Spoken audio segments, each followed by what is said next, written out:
What's up, everybody? Welcome back. We got a loaded show for you. So for those of you tuning in, this is Common Sense, the podcast, where we talk about everybody's journey, where you gain the knowledge so that you don't have to make the same mistakes, because from mistakes, people have experiences. Once you have the experience, then you're less likely to make those mistakes. So we sit down, share a journey over a cigar, some bourbon. This week I have one of my really good friends that I've known for, it's got to be 15 years now, because I've been with Element for 15 years. So I've known you for at least 15 years now. But we met in 2010. Okay. Yeah, so 13 years at least. So everybody, welcome Brian Levy to the show. What's up, my man? Good to see you, man. Good to see you, man. Glad to have you on finally. Appreciate you having me on. Yeah, we've talked about this for a little while, but we weren't sure the world was ready for this yet. A little gun shy. I don't like talking about myself. I like talking about others. Yeah. But I'll do what I can. I'm not gonna lie. I've so been looking forward to this show, just because I know what our lunch is and our happy hours are like, right, when we start vibing and just talking about life and stories, and I think you guys are really going to enjoy this show. So he says we should get this on tape, and I'm like, no, this isn't this is not for public knowledge. Yeah. You're sure they're not going to kick us off the air? So when you see me blush, it's because I'm like, holy shit, we're gonna. It's not from all the vacations and traveling he does. He's not sunburned. He's just not been tanning a lot lately. Blushing. Just blushing. Well, welcome to the show, man. But I have been on vacation, so it's good to be back. Yeah, you're always on vacation. I get that shit a lot, especially at work. Right. You're always on vacation, or you're entertaining a client. Isn't that vacation or whatever? Have you ever? I love to ask estimated project managers this. Have you ever entertained a client? Do you actually know what that's like? It's work. It's work. Yeah. You have to put in work. You have to be on your best behavior. You have to cater to them. You have to take care of them. Some easier than others. Stay partially sober. Make things work. Yeah. You're still working. You can't just get sauced and have a great time and make an ass out of yourself, because then you're going to pay for those consequences. For sure. Yeah, absolutely. And the stories will be retold. Oh, for sure. Always. Especially in the multifamily industry. Yeah. Which I guess let's start there, because that's where we actually met. Yeah. I think I remember the first time I vividly remember is talking to you at a trade show. You started hitting me up walking by. We started a conversation. And then I remember the next trade show I saw you, and you were like, hey, man, you'd look really good in a J-Force shirt. I tried to hire you. Yeah, you tried to hire me. And I was like, well, you'd look really good in an Element shirt, and it'd probably open up more doors for you. And you're like, touche, well played. Yeah. That's exactly how it went down. Yeah. Yeah, I always tried to get you to come over. You did. Yeah, I know talent, right? Yeah. I mean, at the time, if I was going to make a change, you were somebody in the industry I would have worked with. Likewise. You know, I can't say that about a lot of people, because there's people that I compete with that I respect, and there's people I don't. But I don't talk about those I don't. But at the same time, I don't try to interact a lot with those. There's certain ones that, because we realize in the multifamily industry, in our line of work at GCs, what you used to do, you're always competing with at least 3 other people. Yep. Everybody wants 3 bids, which I still think to this day is the dumbest thing, because any GC is going to get 3 or 4 bids from all their subs. So really, when you get 3 bids from 3 GCs, you're getting 9, 10 bids. And it's usually the same subs. And it's the same subs. We all use most from the same little pot of subs. So you're just who wants this more? Whose overhead is here? Right. Who's closer? And then really, that we realized later on that doesn't even matter. It's how good is your relationship with this person, because that's really what it boils down to in the end. You hit the nail on the head. No pun intended. Mm-hmm. It's all about relationships. And I think that's what made me and you so great in the business. Yeah. We have the relationships. Yeah. And it's not a sale, it's a relationship sale. Yeah. I was always impressed by the way you sold and how you held conversations with people.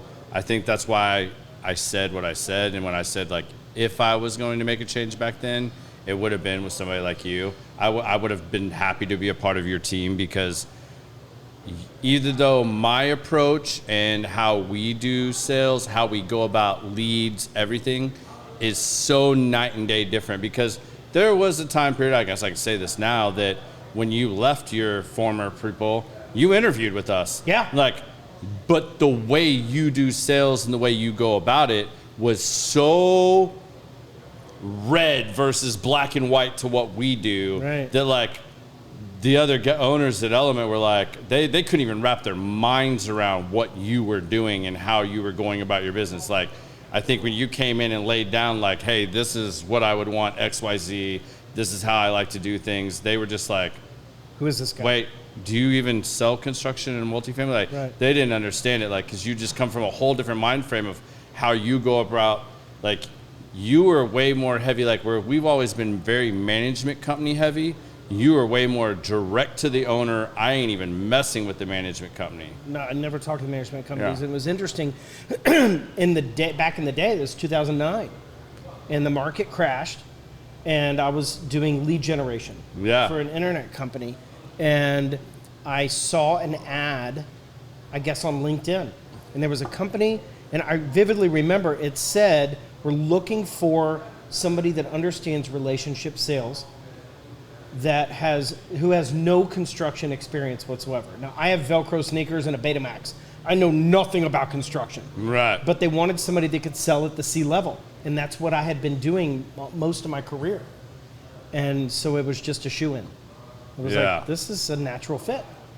Absolutely. And I hit the ground running, and I truly had no experience whatsoever in construction or the industry.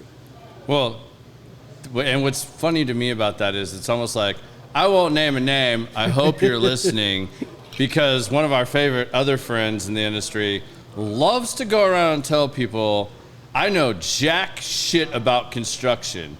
I worked in an asphalt team when I was in college, but I really don't know anything. I know people, but and I mean, I'll sell you whatever you need, but I really don't know anything about this. Right. But my team here, I'll bring my team in and they'll take care of you. That's that always blew my mind. You could just openly come in and be I literally know jack shit about construction and sell. But everybody has a seat on the bus. You have to have the right seat. I can get us in the door, but I'm not going to tell you how many linear feet of brick, steel, whatever. But my guys can. Yeah.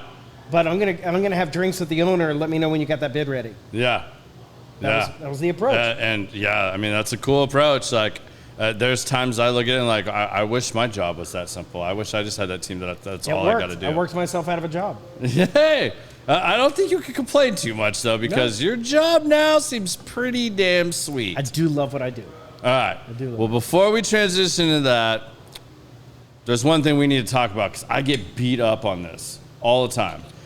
So apparently I don't talk enough about what we're drinking and what we're smoking. Oh, well, let's talk about it. And a lot of you guys really do this. I know Brian's really excited to be smoking a cigar, because Brian got remarried recently. I mean, I'm going to say very recently, which I never thought was going to happen again. If you'd have let me place odds on this, I was now I've told him, and I still haven't got to do this yet. We keep trying to plan it, and it hasn't worked out with schedules, but I got to meet your new wife. The lady that said yes, I got to meet her, because there's got to be something super special about her. She's super special. She's the real deal. I tell her she's a real woman. Yeah. She's the real deal. She has to be. I am a lucky man. She goes hunting with you and fishing. Now, I've turned her into an angler. She's never once fished in her life. Now she's catching marlin and mahi-mahi. Yeah, crazy. You have what they call a unicorn. Yeah. A unicorn. You have a unicorn. I mean, I did that with Sarah. I got her into fantasy football, and my buddies were how do you have your wife asking you if you can go to Buffalo Wild Wings on a Sunday and get NFL Network and you Red have Zone. I hang out with Sarah. You have a unicorn also. And she shoots pool. Yeah. But if you told me this dude was going to find a unicorn, I'd have bet you money against this. The disclaimer is it did take 16 years. It did take 16 years. It took 16 years. That's fair. And you enjoyed all of those 16 years vicariously through me. Oh, man. You had some of the craziest, funniest stories for sure. But what we're drinking, what we're smoking, since that's where we were headed with this, So tonight I am drinking Cream of Kentucky, which is a Jim Rutledge Bottle and Bond straight rye whiskey. Something I really like. Rutledge, notorious in the bourbon whiskey industry. I mean, Hall of Fame distiller. Like, this dude's awesome. We've also got a little bit of Bullet 10-year bottle here. And Brian is a Scotch guy. The basics. You're total basics. He's like, get me the Johnny Walker. And I'm like, cool, that's easy for me because I'm not a Scotch guy. Yeah. My dad killed Scotch for me when I was a kid. And yeah, I can do some very unpeated Scotches, but Johnny Walker is very peated to me. I can't touch that. Well, I feel the same about bourbon. So yeah. L'chaim. Yeah, cool. And then smoking wise, he hasn't got to smoke a cigar in a while, so he said, get me something light, something creamy. So we went with the Patoro Terra Blanche for him. It's a cigar that I smoke regularly. It's really light, really creamy, pairs well with just about anything. I think it's a top-notch cigar. It's something you can get here at Industrial Cigar Company. It's here almost all the time. Do you drink coffee? I do drink coffee. Phenomenal. We got to get him another one. Have this with your first cup of coffee. I don't know if Sandy's going to let me back in the house after this one. But yeah, you might have to. Well, okay, show you the Febreze tricks and like the bounty So sheet if you don't do cigars normally, we have to take him through Cigar 101. Soon as you hit the door, go straight to the laundry room, strip butt ass naked, hit the shower, brush your teeth, then say hello. Then I'm in? All right. Yeah. Brush your tongue, too. I told you gotta get Sandy it all. the format, and I'm like, Scotch, bourbon, cigars, and she's like, you're doing a podcast, right? I'm like, yeah, well, it's different than mine. So, a little different than yours. Yeah, we're not on the WB or anything yet, you know. Yeah, we get down around here. Levy's a little famous here, you know, so we got to make sure we watch that. I'm smoking a Patoro as well. I'm just smoking the red label. It's a little more full-bodied, a little more flavor, a little more boldness to it. It's not peppery, but something else I enjoy. I've smoked a lot of the black label lately, so I just wanted to mix it up, so that's what I've got for now. I've also, just because these got back in the lounge, I thought I was really doing something cool, and I suggested this to Brandon, and I found some when I was in Hawaii, and when I told him, he was like, I'm smoking this right now. It just arrived at the lounge. Highly underrated cigar that I really like as well, the Herrera Esteli by Drew Estate. I don't smoke a lot of Drew Estate, but this Miami one, it's a lot more bold and a little more punch than what either of us are smoking, but paired with a nice rye or this one with coffee too is phenomenal. So that's the other one I've got sitting here for those of you wondering. So let's talk a little bit about what you're doing now, because you could probably explain this better than I can. You got so many divisions here that I gotta try not to fumble this up. So Manchester Care, right? Like, is the umbrella. So Manchester Living is the umbrella. All right. That's the main company. Okay. And under that company, we have two divisions. Mm-hmm. And I'll just to dumb it down and keep it simple. You come to us or we go to you. Yep. So we have Manchester Care Homes, 4 boutique assisted living care homes in Dallas. What's a residential care home? People say, what does that mean? Imagine, everybody knows assisted living, right? I mean, we've all had some sort of family member or something that's had to be. Our concept is residential care, high level, very high touch care. So we have 4 care homes with 8 master bedrooms in each home.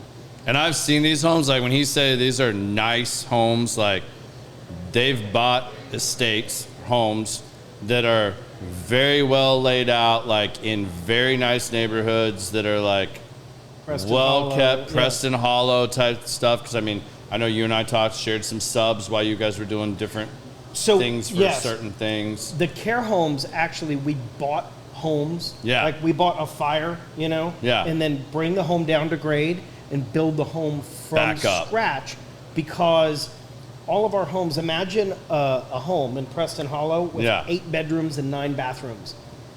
You're not going to renovate a house and throw in 9 bathrooms. You've got to build it from the ground up. Yeah, so you're buying the lot, basically. Basically buying the lot.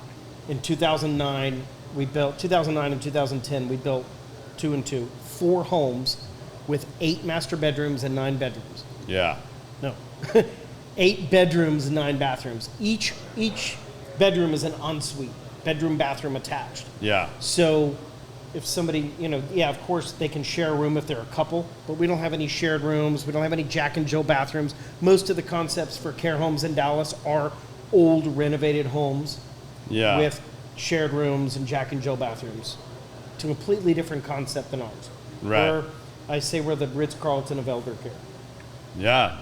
And if you guys know Brian, if he's involved in it, it's definitely at that level. Top notch. Top notch for sure. So you asked me how I got started. My grandmother was a resident in one of our care homes. Okay. And I knew nothing about it. I was actually in construction at the time. Yeah. And my kids and the owner's kids are friends. And we were at a Y Guides, Boy Scout camp out.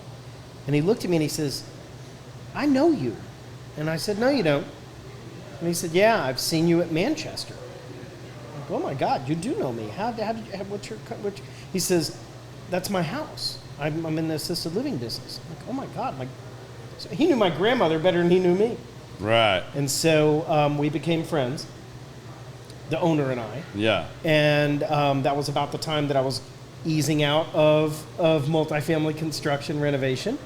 And he said, I was trying to figure out my next move. What am I going to do next? I love the industry, but I'm not with that company anymore. And he said, I'll back you. Let's go.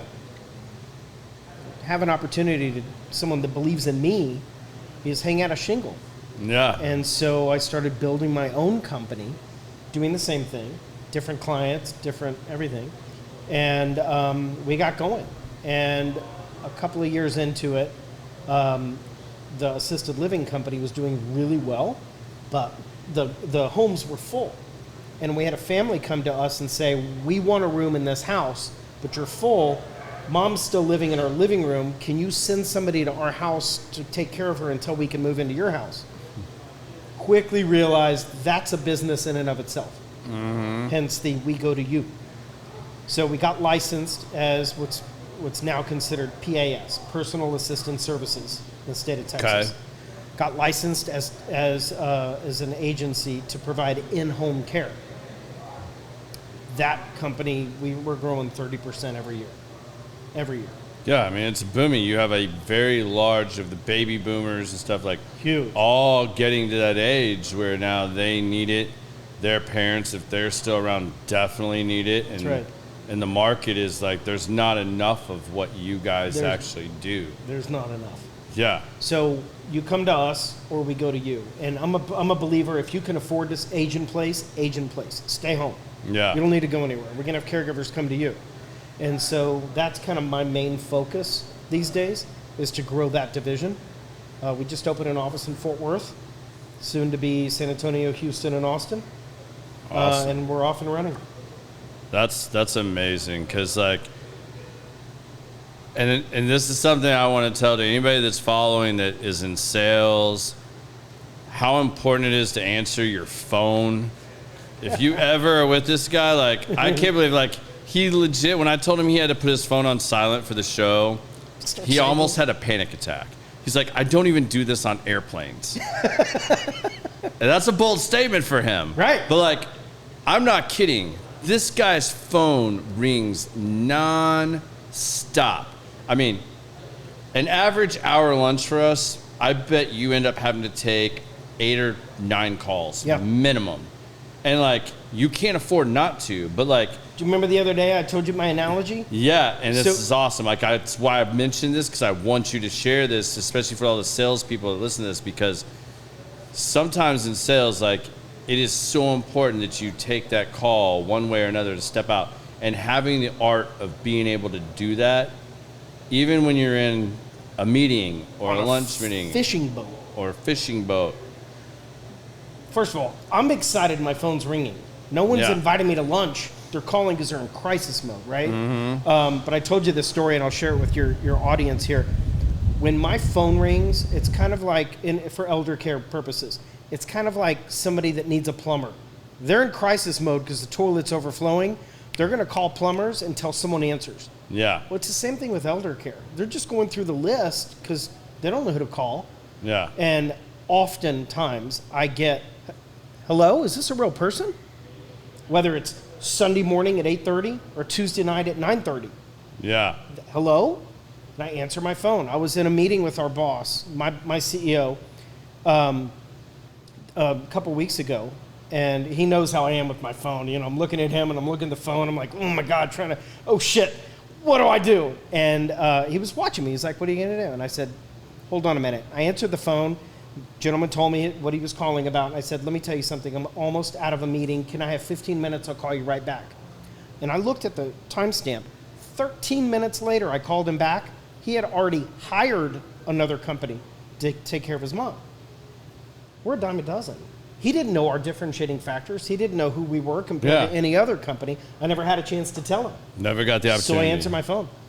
Yeah. And I mean, you guys are at a point now where you've partnered up with people and you're building a reputation now that, like, I mean, you guys are on the WB, you're on the nightly news. I tease you because it's fun. You know, did I just see you on like Good Morning Texas? Like, seriously, Levy, what are you doing? Right. Like, only you. Like, you're like the celebrity hound. Like, I joke with you all the time. Like, if TMZ hadn't have been created, like, when it was, and you had that opportunity, you would have been the perfect TMZ. I missed my calling. You totally missed your calling. I still believe that to this day. Yeah. As good as you are at all the other stuff you've done and put your hands on. If I could monetize that skill, yeah. But quite honestly, and this is interesting, I use that as an example of how do you get in the door? How do you get backstage? How do you get into Oscar parties? It's sales. Yeah. It's don't bullshit a bullshitter. Let me tell you, I belong here. And act like you know what you're doing, and you're in. Yeah. So. Yeah, it is, and this sounds like bullshit, but like I'm telling all of y'all, like he is a master at this craft. Like that's where, like, when I saw your sales tactics and how you operated, I was like, God, I could learn so much from this dude. Like you legit have it down when it comes to that stuff. Like it reminds me of, like, at first, it just reminded me of when I was really young and my neighbor was mentoring me in sales and stuff. And he was a guy that was doing like big mergers and acquisitions and stuff. And like, I was just fascinated watching him do these deals. And like, we set up all these little subsidiary bullshit companies to like mom and pop things, like take care of your honeydew list and all this stuff. And I did that for like 2 years with him.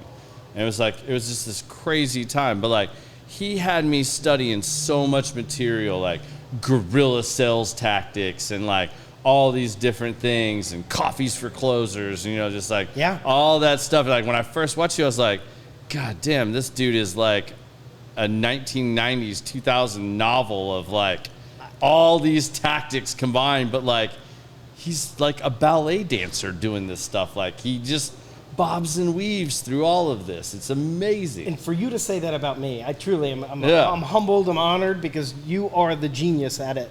You've got it down pat in your industry. You've built that. Well, you understand relationship sales. Hence, look at your business. Yeah. You've reached that level of you've got it. But also, it's a lot of building trust and building relationships. People trust you. And a lot of people think that happens overnight and stuff. And it's like real now, like it's, you know, some of the younger generations come in and stuff and they see some of this stuff too. And it's like, you weren't here to watch the nights I slept on the couch in the office. Exactly. Doing all this stuff and all the work I put in over 15 years to get where I am now. Like, this is my 15th year at Element. Like, no kidding. I can't believe it's been that long now, but like, yeah, like September will be 15 years. You know what it really all comes down to is integrity. And you built your book of business on you, which is integrity. Yeah. You do the right thing always. And I know Element does that. Yeah. Awesome. Thank you. I appreciate that. wanted to trade shirts and get you onto my team because mine would have opened up more doors. I still stand behind that. It's integrity. It's integrity. My shirt's still around, for the record. I'm not. Is that shirt still around?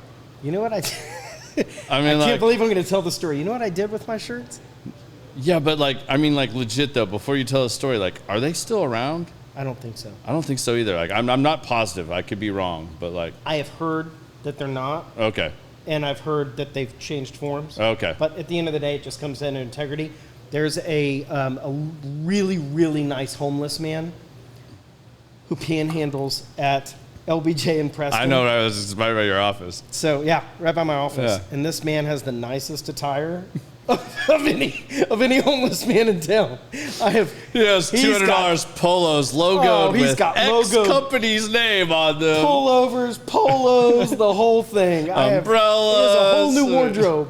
He's a truly nice man, but that's where you see my shirts. That's awesome. Yeah, and that's where they belong. Yes, sir. So, you met this guy, but like, what made you decide to like completely jump over to elder care? I mean, like, because that's it's not like, you know, multifamily, when you spend that much time building it up in multifamily, and you were in multifamily for quite a while, mm-hmm. like most people bounce around or can bounce around in multifamily, but they're still in multifamily. You completely exited, left field. Like you're like out, I'm doing this now. Like what made you jump to elder care and find a passion with that? Because like, I know you have to passionately believe in something to sell it. Like you're like me, like if I don't believe in the product we're putting out there, like I can't sell that. Like if all my project managers sucked, I mean, because essentially I'm selling my project managers services. I'm selling them managing jobs that my clients don't have the time to manage or run themselves, or don't have all the resources to pull in to do it. So if their product sucks and I don't believe in it, how the hell can you sell that? Right. So like, where did you find the passion, or how did you find this passion for elder care? Was it the experience with your grandmother, or how did that transition? I'll tell you straight out. First of all, I knew nothing about elder care whatsoever, other than the fact that I officed with my business partner that I was business partner in construction for 4210. Yeah. And so I heard everything. And, you know, there's some pretty crazy stories in elder care. I mean, it's a sitcom waiting to happen. Right. And, you know, neither of us were having fun in it. And he's an entrepreneur. And mark that down right now, though. I'm telling you, there will be a sitcom, and he's probably going to be behind that at some point. Like, so I want that on the record that I'm calling it out now. We, about a year ago, actually had a TV movie producer come in, who's a friend of mine, come in to talk to us about doing a sitcom, because I'm telling you, I told you. My day-to-day, we laugh about it. We're like, okay, here's chapter 4. Yeah. Here's the next episode. I mean, there's just absolutely crazy stories, and we can get into some of those later. I'm sure your audience will be amused. But I've always said I want to be so passionate about what I do that I don't feel like it's work. And I hated renovations so much.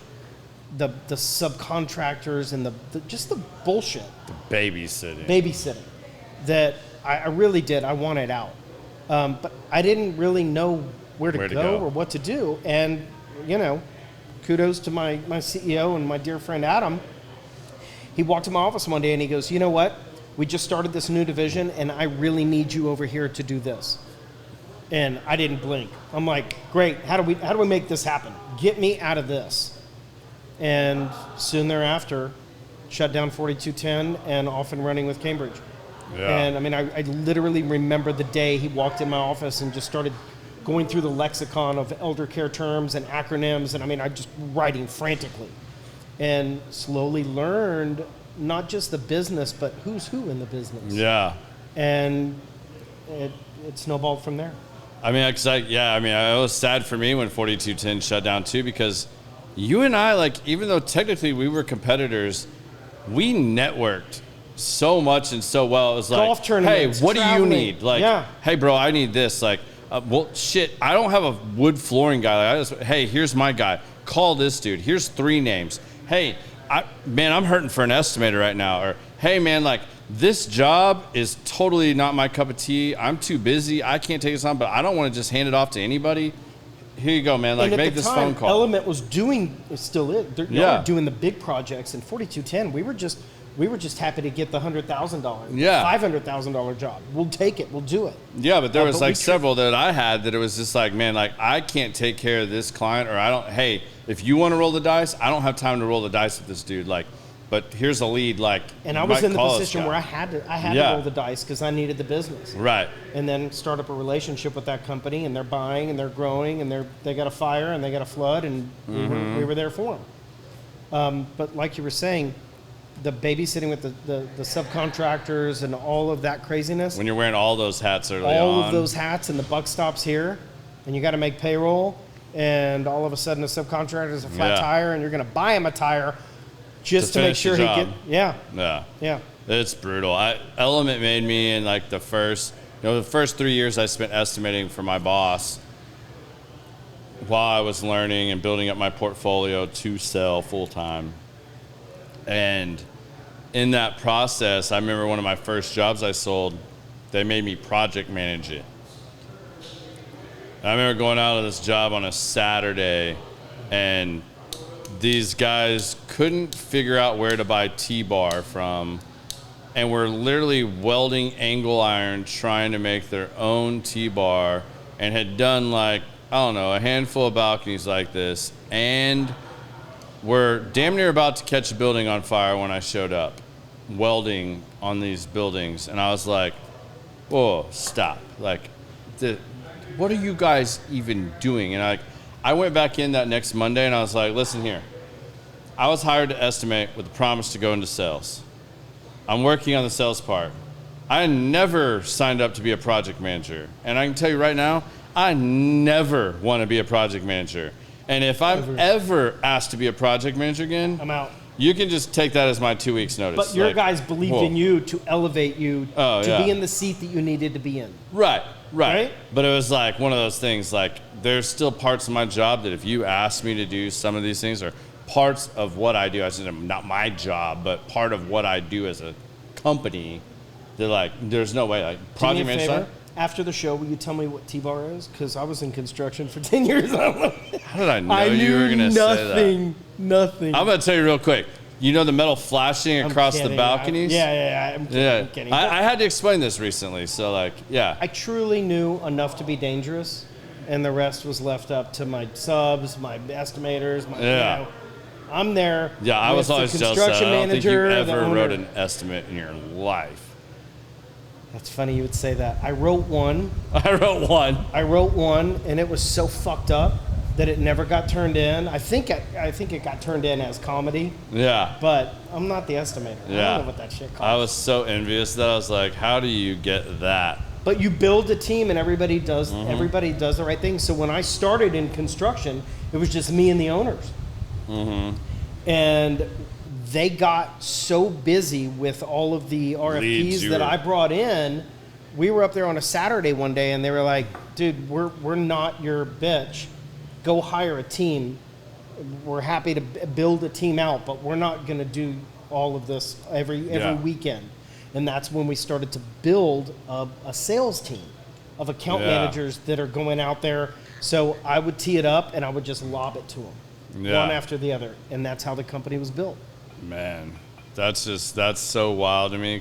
I took that model and I brought it over to elder care. And now I have a team of the most amazing, really empathetic people that can work with people on a level where it's authentic. Yeah.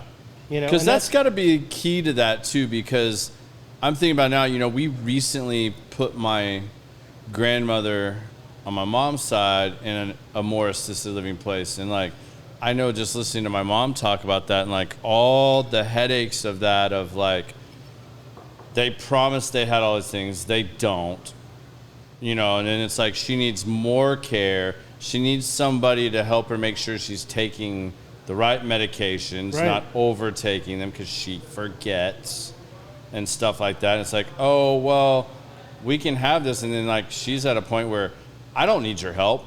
And like, she'll turn away the help when it actually gets there because they don't just have somebody that's normal. Right. I don't need them. So it's like, when you're doing that crisis, like, who do you call? Like, how do you know who to call? Like, so what are you guys doing from a marketing standpoint of like letting people know that like, if you don't know who to call, like, call the Ghostbusters, like type. Right. Who do you call? You're going to Google it. Elder care. What do you do? It's a great question. I mean, there are most of our competitors in Dallas. Let's just take Dallas for instance. Most of our competitors are franchises or corporate. So we're one of the only locally owned and operated agencies in Dallas, which is a fun position to be in competition-wise. Yeah. Because we can do things that our competitors can't. You know, for one, let's take our staff. Our staff are our biggest asset. We have about 200. Because there's a huge staffing issue with what you do now, too. Yes, but at least from what I know. Yeah, absolutely, but not with us because we can do things differently. So a franchise is held by certain boundaries, if you will, where they can't do things like 401k, PTO, gas stipend, health insurance, no interest loans, things that we do for our staff that make them sticky. Yeah. I mean, I have caregivers that have been with us 12, 13 years. They bring their family to work for us because they know we're going to do them right. Yeah. And quite honestly, they're the ones with their hands on my clients' loved ones. I have to believe in them. I have to know them. Yeah. And so you talk about the integrity and you talk about the sales. I have to know that if I send a caregiver to someone's house, they don't know the caregiver, but they know me. And it's my word. Yeah. So that goes back to who's our staff? Yeah. How are they trained? How are they treated? Are they going to be sitting in my client's kitchen on the phone looking for another job? No way. Yeah. I'm confident they're not. Yeah. Because there's a huge shortage of people in the healthcare industry right now. Like, and I'm sure you guys are hiring the every day. Best and the brightest every day that you can to bring in there for these type of things. Because you have Alzheimer's and dementia skyrocketing in numbers. ALS, all these diseases that like before were not as prevalent, but now are at the forefront with that generation. Our generation, I mean, I remember growing up talking about my simple uncle. Mm-hmm. He had dementia. But as a kid, he was the simple uncle that we just kind of set aside. Right. Now it's out in the open. It's diagnosed, and we know how to treat it. We know how to address it. Yeah. There are seminars and books and, I mean, podcasts, there's everything on how to communicate with somebody with dementia. Yeah. You know? And that's part of our training program with our staff. We're not just going to throw you to the wolves. We're going to train you on how to address whatever situation it is, whether it's the machinery that goes along with ALS or just communicating with somebody with dementia. It's a skill. You got to train them. Yeah. So is the services you guys provide, is it like for everyone? Like, do you accept insurance, or is this something that like this is only for people that have the money to be able to pay for your services? Good question. So in elder care and in-home care, it's called PAS, or private duty service. Okay. It's only covered by private pay, the almighty dollar, or long-term care insurance. Okay. So the generation that we're working with right now, a lot of people have long-term care insurance that was part of their pension or part of their retirement program from a big company like Sears or IBM. Mm-hmm. You know, here's your retirement package. Oh, by the way, you get this policy too. Well, they didn't really know what that was. Now that's paying for their care. Yeah. Some policies are better than others, but at the end of the day, long-term care insurance is long-term care insurance. So it's either supplementing what they're going to have to pay or they're just going to cover it all. And that covers our care homes and our private duty service. And the rest is just private pay. And we've built a reputation in Dallas where we do serve the affluent clientele. So I have a lot of clients that don't even talk about money. They don't care what it costs. They want to know who's coming, how often are they coming, and I want the best of the best and of the best. how fast can this person Can you come over tonight? Yeah. Yeah. Nobody calls me and says, hey, next week I think my dad's going to fall. Yeah. In 3 weeks, mom's going to be diagnosed with Parkinson's and I might need care. Yeah. Nobody's planning this in advance. And so every call, you know, you talk about my phone ringing, it's crisis mode. Every day somebody calls crying, literally in tears. Yeah. They cry, I cry, we cry together, I throw an icebreaker out, and now we have a rapport. That's my day. Man. So how do you think we do a better job, or like people our age planning for that, like to be able to have that kind of care? Because I think everybody goes into this. I mean, like I realize how little of a job I've done preparing for retirement. I'm only 43, but like that ain't that long, man. Like I need to around the corner. So like jump on it, like stuff like that. So like, what do you think people our age need to pay more attention to or look into that would help them? Because like I think a lot of people that hear what you say would be like, oh yeah, that's what I want when I'm at that point. Right. But can you afford that? Or like do you have the private funds to do that? Or how do you prepare yourself to be able to have that kind of care? Plan. You have to know not just your funds, but what are your wishes? There's a program, a national program called the Conversation Project. I encourage all of your listeners to look it up. Conversation Project. The Conversation Project. And essentially, the premise of the Conversation Project is don't guess. Everything from if mom is incapacitated and is dying, what are her wishes? To die at home? To die at the T. Boone Pickens Hospice Center? To die in the hospital? To go to the lake and go off in a boat? Like, what are her? Do you want to die at home? Okay, let's just dumb it down. Yeah. If you're going to die at home, fine. I honor your wishes, but let's get a little more detailed. Do you want to die in your bedroom or in the living room? Do you want to die next to the window or no sunlight? Do you want your glasses on or glasses off? Do you want your teeth in or your teeth out? Do you want your grandkids present or do you not want them to know it all? All of those things, you don't want to guess when, oh my God, now I'm got mom home and she's dying, but what does she really want? It's all laid out. Yeah. And that's just part of planning. You have to plan. And of course, finances come involved because nothing about elder care is inexpensive. Yeah. I mean, let's just take briefs, for instance. You ever priced Depends? No. They're expensive. I'm sure they are. I mean, you hear people talk about diapers. Right. I don't have That's kids. That's just one element of elder care. The meds, the briefs, the hospital bed, the walker, the bedside commode. It adds up. The shower, all the bathtub that you can walk in and out of. The caregivers, you know? And then you start thinking about, we're going to save money. We're going to go private. This is a big conversation right now. We're going to go private. We're going to save money. Oh, well, the private caregiver that we hired stole mom's china because we didn't background check her. Or the private caregiver that we hired, she's amazing, but she got a flat tire and no one's here today, so now I'm changing mom's brief. You got to think about all of those elements that go into putting a plan together. Yeah. Plan. You got to plan. What would you recommend as far as are there programs that people should be looking at that want to prepare for that? Or what type of person should they go talk to make sure they have those coverages or those insurances in place? Yeah, so what do you guys for people refer? Our age, I'll just tell you straight. Yeah, for people our age. Long-term care insurance cost prohibitive.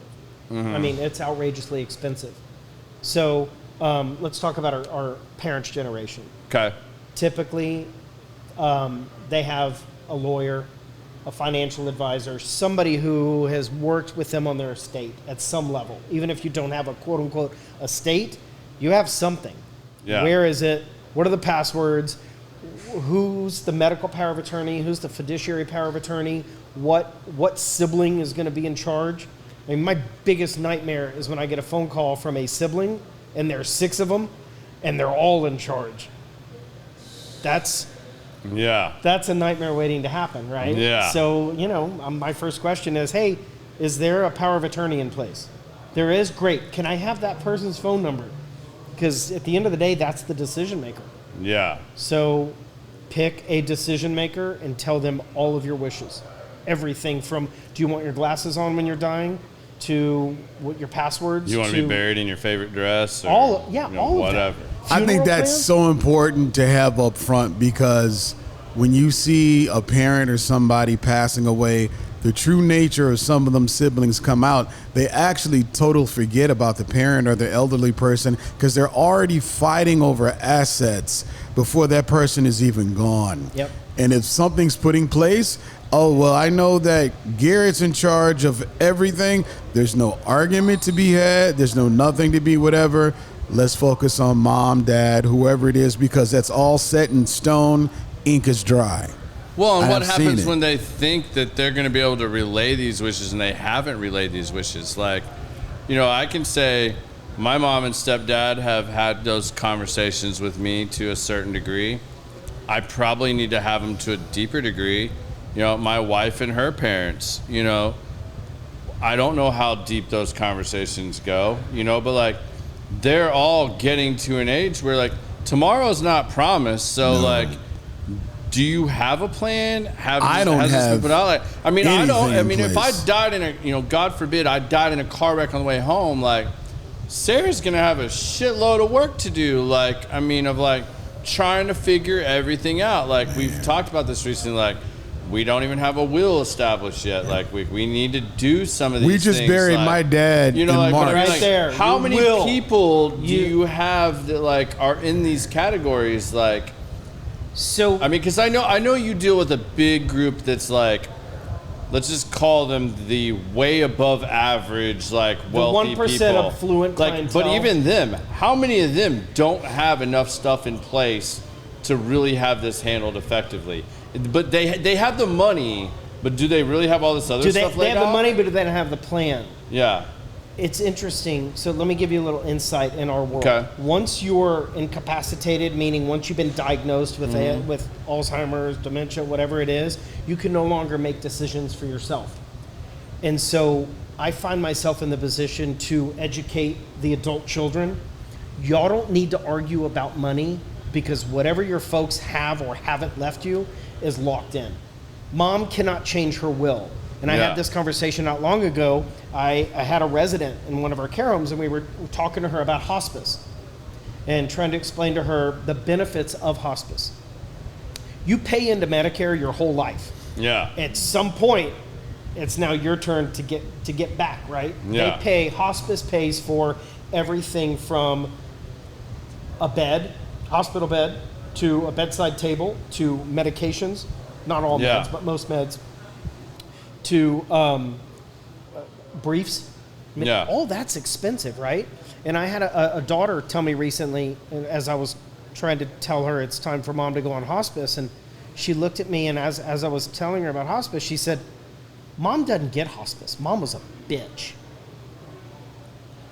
And I'm like, excuse me? I totally caught off guard.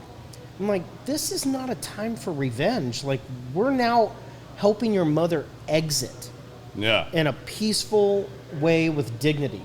Yeah. So I try to tell adult children, and that was a one-off. I mean, that doesn't happen often, but I try to tell adult children that are worried about, I don't want to piss mom off by getting a caregiver because I really want my inheritance. That ship sailed. Whatever mom gave you or didn't give you is not being changed now. Yeah. So make some good decisions on her behalf that you can live with. Yeah. I hope a lot of people, you know, my demographics on this show really vary. And there's a huge group of you that are 55 to 70. This is a very important episode for you guys to listen to. Like, you know, I'm not even trying to be a dick about it, but like these are uncomfortable conversations. And you know, it's kind of like, you know, we joke about the person that's a little bit older and like how their give a fuck just goes out the window. Yeah. Like they can just say whatever. Like we all have that grandmother or grandfather that like all of a sudden they have no filter. They can just say whatever and you're like, whoa, that's not appropriate. You can't say that anymore.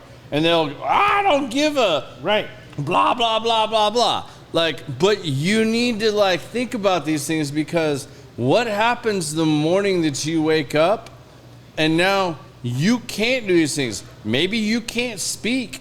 Maybe you don't remember your name. Yeah. You know, like that doesn't just happen over time. Like, I mean, it does happen over time, but like it doesn't, it's not like, oh, that's coming in a week. Like I'm still good now. I better go take care of all this now. Like you need to have some foresight and to like, make sure your kids aren't fighting. Make sure your family's not fighting. Like set them up for success. Yeah, so to that help it's you easier. when you can't help yourself. Yeah, when you can't help yourself, be able to allow them to help you without them having other battles and fights. Especially if you have money. If you have money, Like, you definitely need to make sure this is, without saying any names, I'm going to say that, like, my brother, my younger brother, to be specific now, it's so weird I have to say that now.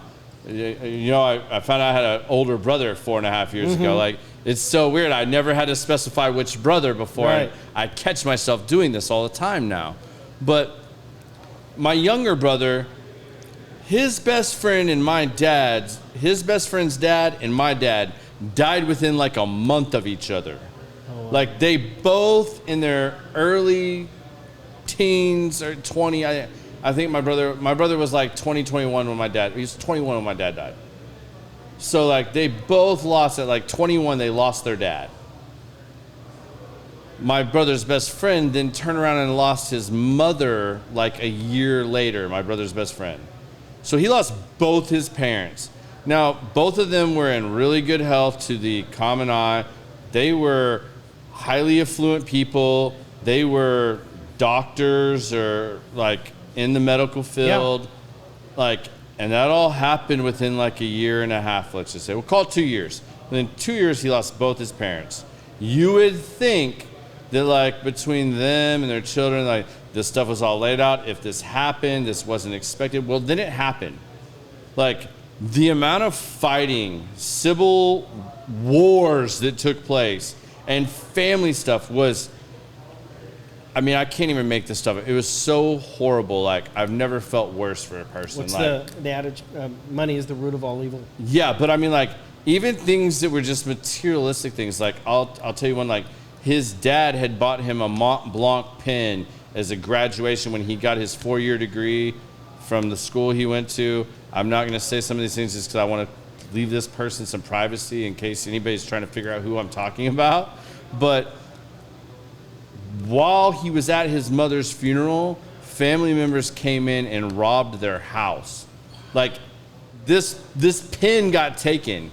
Like, all the money and stuff that got taken out of the house, like, he didn't give a rat's ass about this. Like, he still had money. It was sentimental. Like, it was the last gift his dad gave him before he died when he graduated. Happens more than not. Yeah, that's what I'm saying. Like, just little things like this. Like, that's not a little thing to belittle it, but something like that. And I remember, like, watching him send the text, like, I'm telling you what, you have X amount of time to bring me back this pen in whatever way, fashion, shape you want. Put it in my mailbox. Right. Have a courier bring it. I don't care. But if that pen doesn't come back here, I'm not going to tell you what's going to happen next. It's like people are not prepared for these things, and you don't think it's going to happen to you, and then this shit starts happening. Like, you know, you want to put 2 sisters or 2 brothers or whatever it ends because one thinks because of their experience with mom or dad. You know, just in my own relationship with my mom and dad, my younger brother was just like my mom. I'm way more like my dad. Like, our interpretations of what dad or mom wanted is probably different because he relates better to her in a lot of instances. I relate better to him. You know, like, sure. But then if they were both incapacitated in a bad car wreck or something, we'd both probably have differing opinions of like how they wanted those moments to go or whatever. You know, unfortunately, I haven't had those situations, right. But a lot of people do. Like, take the time to like figure these things out and like actually have a plan. Have a will that like specifies things, or at least put the people in charge or the person you want to make those decisions for you. Who is the best person to make those decisions for you? Have a plan. Have a plan. Always have a plan. Like, don't rely on it just like, oh, well, my family's going to do the right thing. They know me. But hold on. It's not just the plan. Let's take it a step further. Yeah. Who knows your plan? Having a plan's great, but if it's locked up in a safe deposit box or with the attorney or what, share that with somebody. And let me tell you something. It's heartbreaking to hear the siblings argue or pander to their parents and, oh, Mom, I'm your favorite, or, you know, the siblings arguing, well, I was Dad's favorite. Mm-hmm. You know, he wants me to, you know, this is not the time for that. This is what's best for your folks. But if you didn't do it beforehand, you're leaving that to happen then. Yeah. You're leaving it to the siblings to guess and to argue about. So plan. And you're going to leave your family with not only the grief of like trying to deal with your passing, but then all the other bullshit and haste and anger that comes from them battling all that out. Right, but part of Back to the Conversation Project, part of that program is to answer all those questions. That's so awesome. I've never heard of that, but it doesn't stop with mom wants to be cremated. It goes all the way to where does she want her ashes spread? Where does she, what song do you want played at your funeral? Blah, do you want blah, your teeth in? Do you want your glasses on? Do you want the shades open or closed? Do you want to die by the window? All those things that we think, oh, that's not important. Let's focus on this. All of that's really important because it's important. Does this cost anything for people to do? It's a free. They can go in and fill this out. You could actually download the form, if you will, on the Conversation Project. I think it's theconversationproject.org. Google it. I'm not Google, but it's very, very well known. That's awesome, man. I think that's great advice for people. Like, plan ahead. Yeah. Don't guess. That's awesome, man. So, what do you think about the current state of healthcare in the U.S.? Like, and how do you guys battle that? How do you plan for that or deal with it? Because, there's a lot of battles going on now about, do we go to universal healthcare? Do we stay with what we have? Obamacare happened recently. I wish I could tell you all of my thoughts on that. My world is so focused on private pay. We don't take Medicare. We don't take Medicaid. Yeah. We don't do any of that. I will tell you just from my minimal knowledge of it, it's not pretty. Yeah. And when people call me and they're like, Mom, we're on Medicare. Like, my first comment is, there's a place for everybody. Mom's not going to be homeless, but she's not going to be at Manchester. She's going to be in a shared room with a curtain down the middle, with 25 to 1 ratio, with untrained staff. I tease mine all the time, telling her I'm going to put her on one of those cruise ships that they do for retired people, where they can just sail and hey, they'll come check on you, your room and stuff. I'm sure that goes. You're going to travel the world, Mom. Right, and there she is on her wheel going, right? What did that motherfucker say? Right. Yeah, she's on vacation and I think they're in the Smoky Mountains right now. So she's probably watches. She's probably gonna start commenting here in a little bit like, this asshole. We're changing this all right now. Right. I'm going to the page right now and filling this out. It is not pretty, but at least it's something. This is America. We do not take care of our people. We don't take care of our veterans. No, we don't take care of our elderly. It's horrible. And when I get the calls, which I do daily, I just have a list of resources to send them, whether it's the senior source or resources that I know with care homes that do take Medicaid and Medicare. Yeah. Again, it's not pretty, but it's care. So how do you compartmentalize that, or how do you deal with that on a daily basis? Because I think back to when I quit the insurance industry and how high my blood pressure and stuff was of dealing with people where agents sold them policies and people think I worked in, let's say, residential home insurance. Mm-hmm. When I did that, I'm now dealing with somebody that's having the worst day of their life. Their house burnt down. Their house was destroyed. They had a flood. Whatever the case be.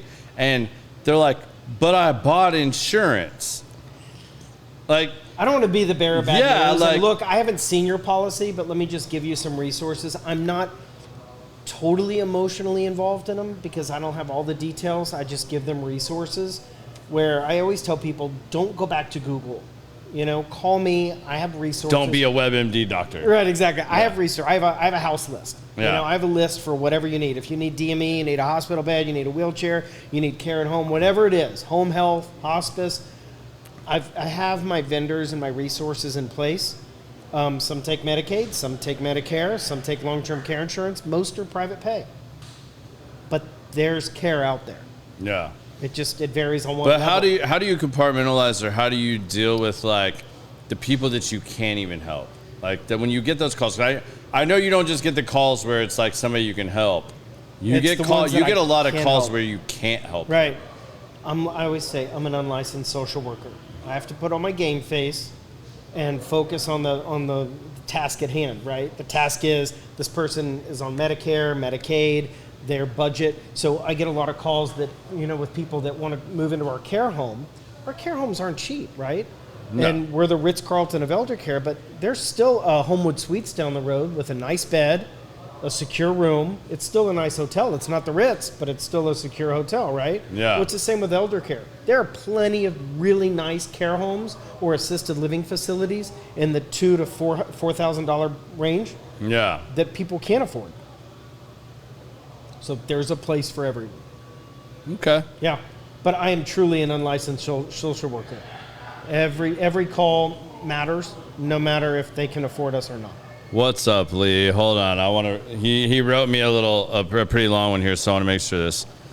So Lee, one of our regular listeners, said, "This is so real. My wife and her sister will be going through this. We don't know how to convince her parents to put someone as an executor, and the person they did have has passed away. So what do they do if the parents don't change the executor that has passed?" It's a good question. I'm not a lawyer, but I play one on TV. Yeah. You're on TV right now. I know, exactly.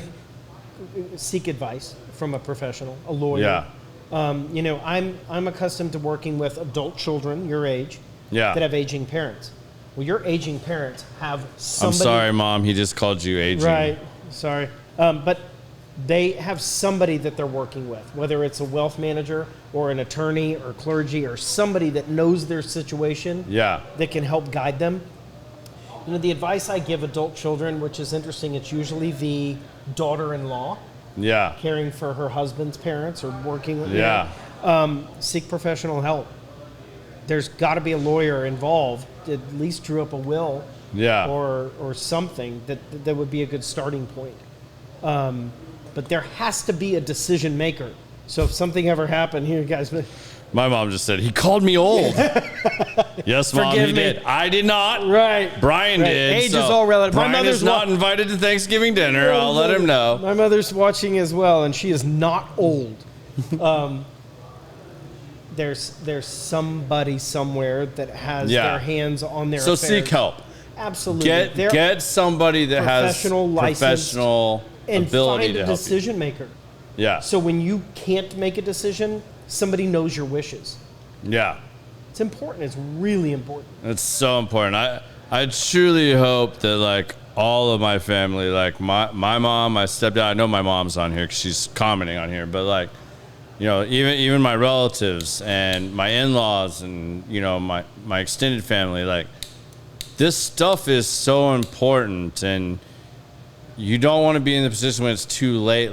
Put these things in place so that your children and your family do not have to question what you want when you can't tell them what you want.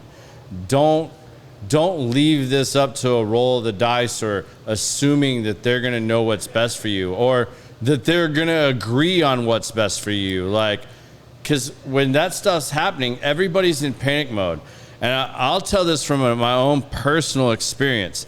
I was 24-year-old when my dad died. My dad, getting all emotional.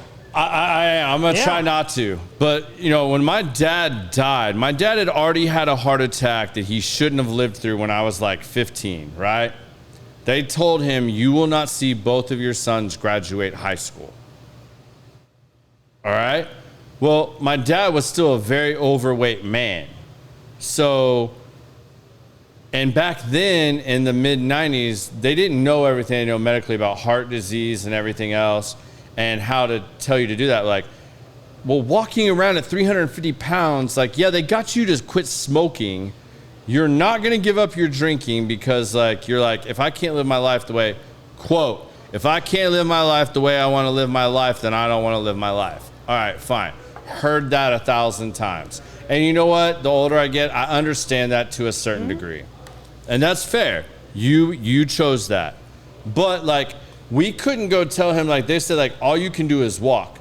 Well, when you're 350 pounds, just walking and not changing other things, you're not going to lose the weight you need to for your heart to have a chance. Now, do you want to be the family member that goes and tells him, "Cool, come to the gym with me, start working out"?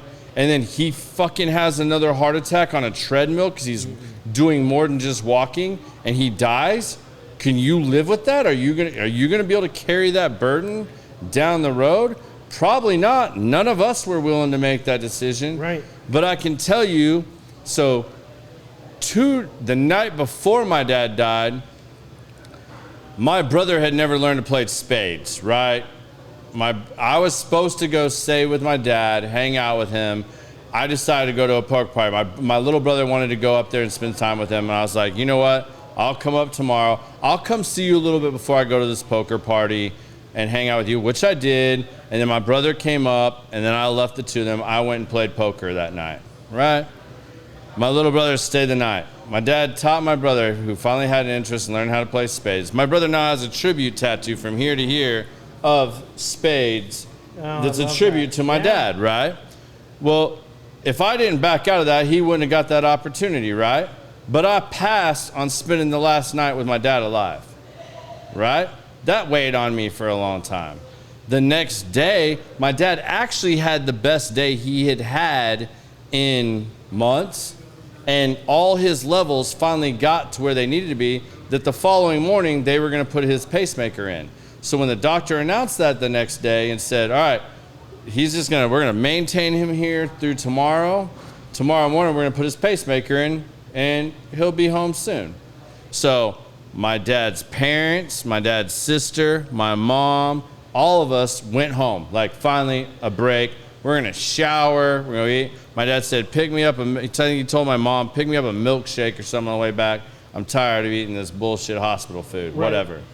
I'm at home showering, going to go see him to go play poker. I'm going to go see him before I leave. My brother just stayed the night before with him. I'm going to go see him for a little bit. I get the call driving up there that he's passing. First person there. They worked on my dad for 30, 45 minutes. I'm the one that finally had to say to my mom, his parents, and my aunt, and my brother, hey, he's been brain dead for like 45 minutes. Let him go. All they're doing is pumping him full of drugs, and even if he comes back, he ain't gonna be the same. Right. And we all know, he said, if I can't live my life the way I want to live my life, I don't want to live my life the way. I don't want to be a vegetable. If I can't at least live my life this way, I don't want to live. And I had to raise my hand and say that. Mm-hmm. Don't make your child say shit like that. Like, that fucked with me for years. Has to. That weighed on me so bad. And we all did. Everybody agreed with me because they knew I was right. They knew those wishes. But not everybody's family is going to do that. And I've watched that happen. So, make sure your wishes are known, like we've been talking about. Make sure there's a plan when you're at that point. Because like I said, he had his best day. He was getting a pacemaker that supposedly would have made everything right the next day. But it was his time. Mm-hmm. He didn't know it was his time. It was his time. He didn't have time to say, oh, I want X, Y, Z, blah, blah, blah, blah, blah. Here you go.